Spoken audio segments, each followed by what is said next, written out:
கிறிஸ்துவின் நாமத்திற்கு மகிமை உண்டாவதாக.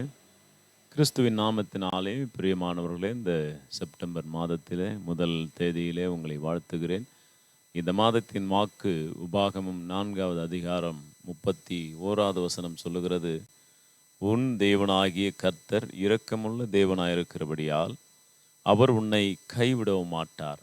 கர்த்தர் இரக்கமுள்ளவர், உங்கள் தேவனாகிய கர்த்தர். ஒவ்வொருவரும் இம்மாதத்தில் நீங்கள் சிந்தித்து நடக்க வேண்டியது, கர்த்தர் உங்களுடைய தேவனாயிருக்கிறார்.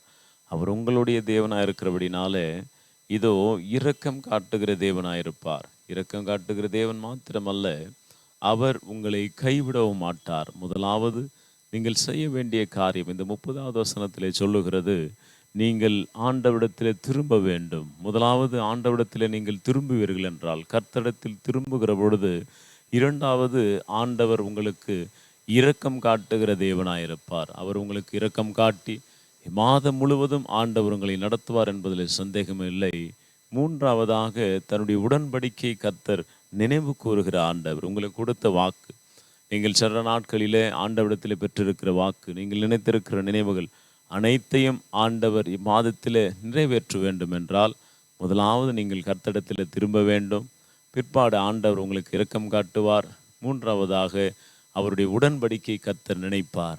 ஆபிரகாமுக்கு கொடுத்த வாக்கு தத்தத்தை ஆண்டவர் நிறைவேற்றினது போல, இது இஸ்ரவேல் மக்களுக்கு 430 வருடம் கழித்து ஆண்டவர் உடன்படிக்கை நினைவு கூர்ந்து அந்த மக்களை ஆசீர்வதித்து அவர்களை அடிமைத்தனத்திலிருந்து மீட்டெடுத்தார். அதே வண்ணமாக கஷ்டங்கள், பாடுகள், போராட்டங்களிலிருந்து நீங்கள் மீண்டு வர வேண்டும் என்றால் கர்த்தர் இது அவருடைய உடன்படிக்கை நினைவு கூற வேண்டும். இன்று அவர் கொடுத்திருக்கிற வாக்கு, இதோ உன் தேவனாகி கர்த்தர் இரக்கமுள்ள தேவனாயிருக்கிறபடியால் அவர் உன்னை கைவிடவும் மாட்டார். அவர் இரக்கம் காட்டுவார். இதோ நிச்சயமாய் இம்மாதத்திலே உங்களுக்கு இரக்கம் காட்டி உங்களுக்கு கொடுத்த வாக்குறுதிகளை கர்த்தர் நிறைவேற்றுவார். அதற்கு நீங்கள் செய்ய வேண்டிய 3 காரியம். முதலாவது ஆண்டவரிடத்தில் திரும்ப வேண்டும், அவருடைய இரக்கத்தை பெற வேண்டும், அவருடைய உடன்படிக்கை நினைவு கூறுகளாக இருக்க வேண்டும். எனவே கர்த்தர் இம்மாதத்திலே பெரிய காரியங்களை செய்து உங்களையும் உங்கள் குடும்பத்தையும் ஆண்டவர் ஆசீர்வதிப்பாராக. ஜெபம் செய்வோம். நல்ல ஆண்டவரே, இது மனதுருக்கம் உள்ளவர் நீரப்பா. இந்த செப்டம்பர் மாதத்தை ஆண்டவர் ஒவ்வொருடைய வாழ்வில் ஆசீர்வாதமாய் தருவீராக என்றும் கொடுத்திருக்கிற வாக்கை போல ஆண்டவர் எங்கள் தேவனாய் கர்த்தர் நீர் இரக்கமுள்ளவர்.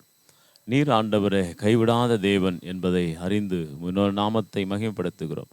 இந்த மாதம் முழுவதும் ஆண்டவருடைய கரத்தினாலே ஒவ்வொருவரை நடத்தும்படியாய், ஒவ்வொரு எண்ணங்களையும் ஆண்டவர் நிறைவேற்றும்படியாய் செபிக்கிறோம். எல்லாவற்றையும் உம்முடைய கரங்களை தருகிறோம். மீட்பரும் இரட்சகருமாகிய இயேசுவின் நாமத்தின் வழியாக வேண்டுகிறோம் பிதாவே. ஆமேன், ஆமேன்.